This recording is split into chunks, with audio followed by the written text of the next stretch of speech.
morning! Welcome back to my YouTube channel, Koy Chinito TV. As for today's videos guys is mag-update tayo sa labas kung ano nang nangyari guys. So ngayon pala yung last day ng bagyong Uwan guys. So yan, so medyo makulimlim pa yung natin guys, daanan. Yung medyo may kunting paghahangin nagaganap. So ngayon pupunta tayo sa work. So kahit may bagyo guys, is mag-work tayo kasi kailangan. Sayang naman ang araw. So para mangtustos sa mga gastusin, sa mga needs natin guys. So alam nyo na, so marami tayong mga gastusin, mga expenses na dapat bayaran o dapat natin na mga pangailangan natin na dapat nabilihin. So dandahan muna tayo patungo sa jeep guys. Papunta tayo ng sakay ng mga jeep. So papunta sa work natin. So daan na tayo dito guys sa 7-Eleven.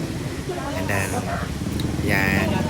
So alam niyo guys, maganda dito guys kasi malapit lang sa mga ang place ko guys, malapit sa mga pagkainan. So mga Jollibee, sa mga bilihin, para itong baklaran guys. So mga McDonald's na dito na lahat guys. Malapit lang ito sa palengke guys. So mga fresh na isda, mga gulay, lahat ng mga bilihin sa palengke guys na gusto niyo bilihin, nandyan lang at mumura pa. So ngayon is we're going to sakay ng mga jeep guys. So punta tayo sa work. So yan, dito na tayo sa sakay ng mga jeep. So hanap tayo ng mas magandang jeep guys na hindi basa ng ulan. Kasi medyo yan, nakasakay na tayo guys. Ayan, punta na tayo doon sa workplace natin. Alam nyo guys, ako lang talaga, dalawa lang kami dito guys nakasakay. So ngayon, pababa naman ako at sakay naman ako ulit ng jeep guys. So akit naman ako dito sa bridge guys kasi tatawid ako. Alam niyo guys, medyo malakas ang hangin dito guys. So last day ito sa guys, sa bagyong Uwan. Today guys is Monday 2025. Ano nga date? Monday is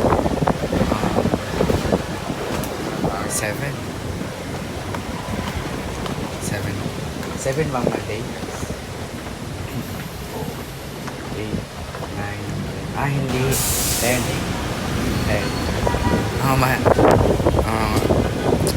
Sorry, we're wrong. So today is Monday 10, 2025. Yan. Kaya naman ako ulit ng jeep pupunta sa Eco. Yan ito tour guide guys. Tingnan natin yung surroundings. Kasi guys, medyo mainit na guys dito. At medyo malakas lang ang hangin guys kasi may last today ng bagyo guys ng Uwan.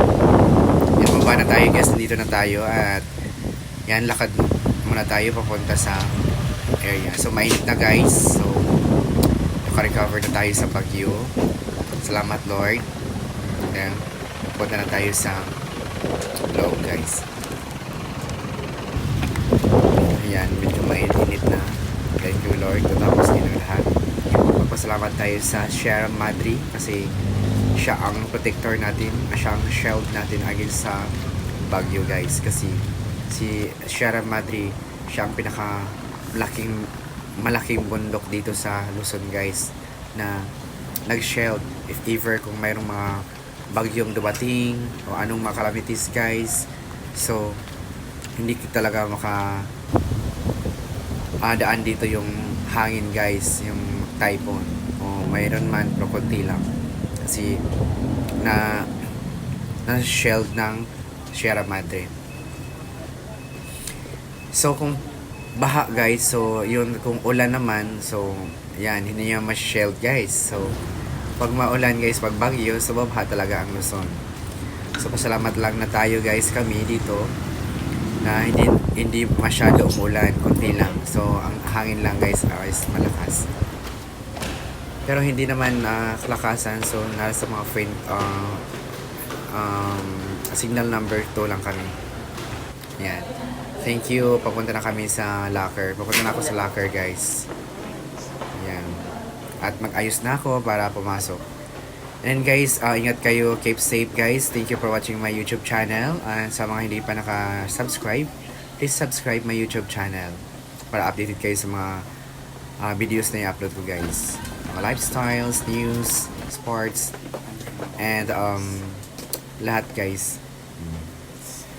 And that's all for today guys. Thank you, and bye-bye. God bless. Kasi papasok na ako.